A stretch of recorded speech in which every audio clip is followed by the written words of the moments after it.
আসসালামু আলাইকুম ভিউয়ার্স, সবাই কেমন আছেন? আশা করি সবাই অনেক অনেক ভালো আছেন। তো ভিউয়ার্স, আবারও হাজির হয়ে গেলাম নতুন একটি ভিডিও নিয়ে।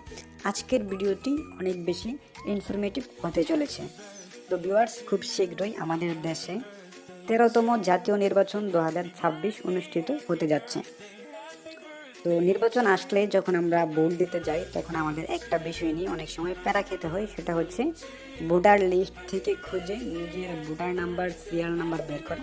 এটা অনেক সময় অনেকের জন্য একটু কষ্টসাধ্য হয়ে যায়, যদিও অনেক লোক থাকে খুঁজে দেওয়ার জন্য। তারপরে আজকে আমি আপনাদেরকে একটি সিস্টেম দেখাবো যে আপনারা একটি অ্যাপের মাধ্যমে কীভাবে নিজের বা অন্য যে কারো এনআইডি নাম্বার দিয়ে ভোটার নাম্বার বা সিরিয়াল নাম্বার এবং কি আপনার ভোট কেন্দ্র কোথায়, কোন রুমে বা কোন বিল্ডিংয়ে তা কীভাবে বের করবেন। তো চলুন সরাসরি ভিডিও শুরু করা যাক। তো প্রথমে আমরা আমাদের প্লে স্টোরে চলে যাব। প্লে স্টোরে গিয়ে আপনি স্মার্ট ইলেকশন ম্যানেজমেন্ট লিখে সার্চ করলে কিন্তু অ্যাপসটা প্রথমেই পেয়ে যাবেন। তো আমি ইতিমধ্যে অ্যাপসটা ইনস্টল করে রেখেছি। বিগত যে নির্বাচনগুলো গিয়েছে সেগুলো তো আমি এই অ্যাপসটির হেল্প নিয়ে কিন্তু আমার ভোটার নাম্বার খুঁজে বের করেছিলাম। তো যেহেতু জাতীয় নির্বাচনে সবাই ভোটার, এবার কিন্তু মোটামুটি সবারই কাজে লাগবে। তো যেহেতু ইনস্টল করা আছে, আমি অ্যাপসটি ওপেন করে দিচ্ছি। তো এখান থেকে আপনি আপনার পছন্দের ভাষা সিলেক্ট করে দেবেন। আমি আমার বাংলা ভাষাটাই সিলেক্ট করে দিচ্ছি।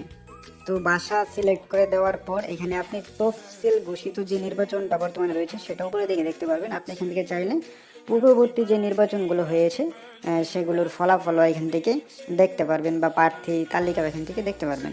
তো আমাদের বর্তমানে যে আপনার ত্রয়োদশ জাতীয় সংসদ নির্বাচন, এটার উপরে আমরা ক্লিক করে দেব। তো এটার উপরে ক্লিক করে দিলে আপনি এখানে দেখতে পাবেন আপনি এই নির্বাচনের ভোটার কিনা যাচাই করুন। যেহেতু জাতীয় নির্বাচন, এখানে সবাই ভোটার, এটা যাচাই করার প্রয়োজন নেই। আমরা হচ্ছে ভোট কেন্দ্র কীভাবে খুঁজে পাবো, এর জন্য নিচের দিকে দেখতে পাচ্ছেন ডান দিকে ভোট কেন্দ্র খুঁজুন নামে একটি সার্চ বার রয়েছে, এখানে ক্লিক করে দেবেন। ক্লিক করে দেওয়ার পর এখানে দেখতে পাচ্ছেন এনআইডি নাম্বার এবং জন্ম তারিখ দুটো অপশন দিতে হবে আপনার। দিয়ে সার্চ করলে কিন্তু আপনি খুব সহজেই পেয়ে যাবেন। তো আমরা আমাদের এনআইডি এবং জন্ম তারিখ দিয়ে সার্চ করে আপনাদেরকে দেখাচ্ছি কীরকম রেজাল্ট আসে। তো আপনি আপনার নিজের না যে কারোটা দিয়েও কিন্তু সার্চ করে তার ভোটার নাম্বার বের করতে পারবেন। তো এনআইডি দিয়েছি, এখানে আমরা জন্ম তারিখটা দিয়ে দেবো। খুব সহজেই কিন্তু এখান থেকে সিলেক্ট করা যায়। তো এনআইডি এবং জন্ম তারিখ দিয়ে আমরা এখান থেকে সার্চ করুন বাটনে ট্যাপ করে দেবো। তো ভিউয়ার্স, দেখতে পাচ্ছেন সার্চ করার সাথে সাথে আমার ভোটার নাম্বারটা কিন্তু এখানে চলে আসছে এবং আমার ভোটার ক্রমিক নাম্বার এটাও কিন্তু চলে আসছে, এবং আমার ভোটার কেন্দ্র কোথায় এটাও চলে আসছে, এবং কি গুগল ম্যাপ লিঙ্ক, সেই সাথে এই যে কেন্দ্রের ছবি, আমার ভোটটা কোন কেন্দ্রে হবে সেটার ছবিও কিন্তু দেওয়া রয়েছে।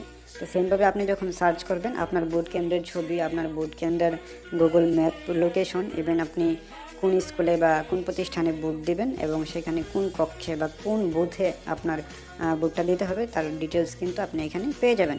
এবং আপনি এভাবে যে কারো আইডি কার্ড দিয়ে কিন্তু সার্চ করে তার ভোটার তথ্যটা এই অ্যাপসের মাধ্যমে বের করে দিতে পারবেন।